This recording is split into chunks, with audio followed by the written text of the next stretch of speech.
Shalom Bapak Ibu dan saudara-saudari yang terkasih di dalam Tuhan Yesus Kristus.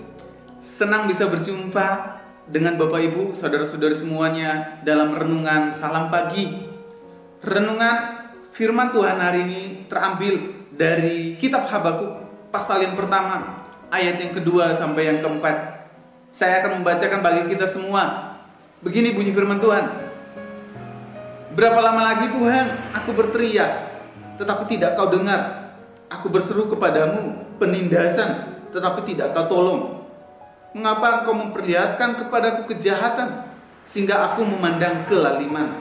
Ya, aniaya dan kekerasan ada di depan mataku, perbantahan dan pertikaian terjadi. Itulah sebabnya hukum kehilangan kekuatannya, dan tidak pernah muncul keadilan. Sebab orang fasik mengepung orang benar. Itulah sebabnya keadilan muncul terbalik. Tema renungan hari ini adalah Allah selalu menjawab doa. Bapak Ibu, saudara-saudari yang terkasih di dalam Tuhan Yesus Kristus, teks firman Tuhan hari ini berbicara mengenai doa seorang Nabi Habakuk yang mengeluhkan mengenai kemunduran rohani dari bangsa Yehuda yang semakin buruk setelah meninggalnya Raja Yosia. Oleh karena keadaan rohani dan tingkah laku yang buruk itu, Nabi Habakuk dengan tekun dan sungguh-sungguh sudah lama berdoa agar Allah menghentikan kejahatan tersebut.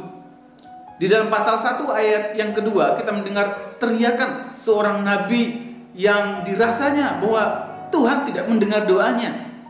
Dan kemudian di ayat yang ketiga, Nabi Habakuk berkata, mana mungkin Allah yang maha suci terus mentolerir kejahatan di tengah-tengah umatnya.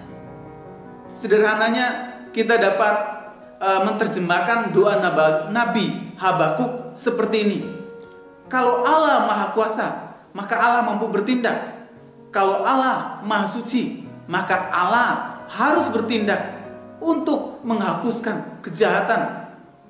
Namun akan sangat membingungkan bagi kita kalau kita sudah lama berdoa agar Allah bertindak, tetapi Allah tidak berbuat apa-apa.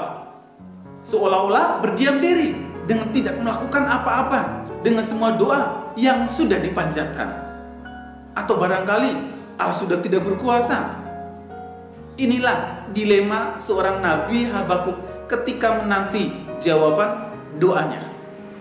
Namun di dalam pasal 1 ayat 5 dan 6 kita dapat melihat bahwa Allah menjawab keluhan Nabi Habakuk, bahwa Allah selalu menjawab doanya. Allah menjawab doa untuk membereskan kejahatan dengan caranya Allah. Cara Allah menghukum Yehuda dengan menggunakan bangsa kafir. Jadi sebenarnya Allah tidak berdiam diri seperti yang didoakan Nabi Habakuk. Justru Allah bertindak pada saat Habakuk berdoa. Sederhananya bahwa Allah selalu menjawab doa Habakuk, dan Allah tidak pernah berdiam diri ketika umatnya berdoa. Allah bertindak tepat pada waktunya. Bapak Ibu, saudara-saudari yang terkasih di dalam Tuhan Yesus Kristus, apa benang merah yang dapat kita pelajari dari renungan hari ini?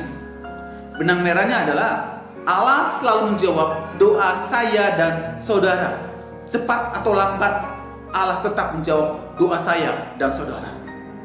Apabila Allah belum menjawab doa untuk memberi jalan keluar bagi masalah kita, atau apabila Allah tidak menghukum kejahatan pada saat kita mengharapkan hal itu terjadi, bukan berarti bahwa Allah berdiam diri dan tidak menjawab doa kita.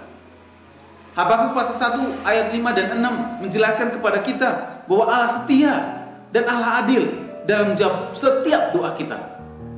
Mungkin Allah menjawab doa kita dengan cara yang sulit untuk kita pahami. Bisa juga Allah menjawab setiap doa kita dengan menundanya sementara waktu. Atau bisa juga Allah menjawab doa kita pada saat kita dalam keadaan sakit dan tak berdaya. Tapi yang pasti Allah selalu menjawab doa kita dan Allah akan membereskannya. Mari tundukkan kepala, kita berdoa.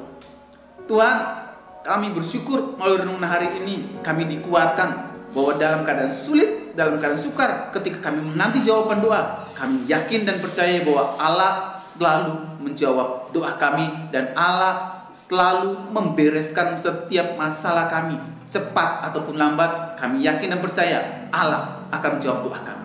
Di dalam nama Tuhan Yesus kami berdoa. Amin. Kiranya renungan hari ini terus menguatkan langkah iman kita dalam mengiringi